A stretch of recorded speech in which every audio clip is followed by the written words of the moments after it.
미국 최고의 법원 연방대법원이 올해 회기를 마치면서 도널드 트럼프 전 대통령이자 차기 공화당 대통령 후보 지명자에게 절반 이상의 승리로 해석되는 역사적인 판결을 제공했습니다. 트럼프 전 대통령의 2020 대선 결과 뒤집기 시도에 면죄부까지 부여한 것은 아니지만 처음으로 광범위하게 면책 특권을 인정하고 적어도 대선 이후로 재판을 늦추게 하는 지연 효과를 제공하고 있기 때문입니다.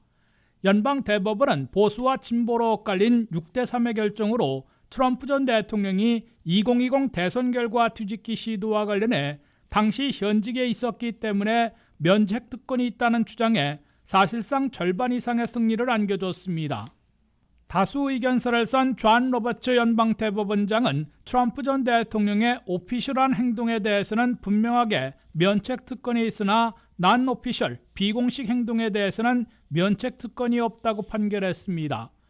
연방대법원은 2020 대선 결과 뒤집기 시도와 관련해 트럼프 전 대통령이 취한 행동이 공식적인 것인지 아니면 비공식, 사적인 것인지는 워싱턴 DC 연방지방법원이 결정하라고 내려보냈습니다.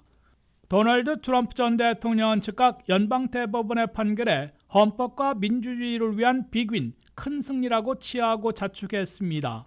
트럼프 전 대통령은 자신의 2020 대선 결과 뒤집기 시도가 현직 대통령 시절이어서 기소할 수 없는 면책 특권에 포함된다는 판결을 얻은 것은 아님에도 인정받을 여지나 적어도 지연 효과를 거두고 있어 빅윈, 큰 승리로 자축한 것으로 보입니다.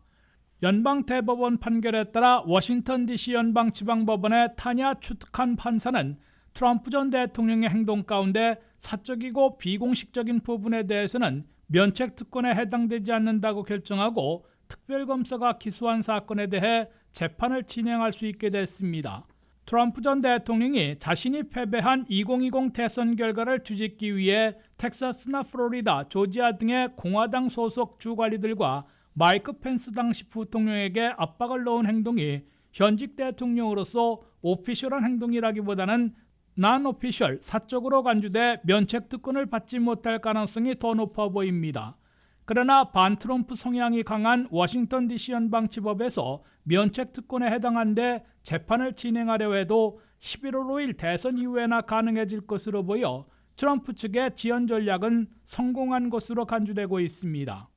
당초 트럼프 측은 4건의 연방 형사기소를 비롯해 모든 재판과 판결이 11월 5일 대선 이후로 미뤄져 유권자들의 표심에는 영향을 미치지 못하도록 한다는 1차 목표를 세우고 법적 투쟁을 벌여왔습니다. 그 중에서 대선을 치르는 데 가장 위험한 사건인 의사당 점거와 대선 결과 뒤집기 시도에 대해 면책특권 주장으로 연방 대법원까지 올라가는 법정 투쟁 끝에 최소한 대선 이후로 지연시키는 성과를 거둔 것으로 해석됩니다. WKTV 뉴스 한면택입니다.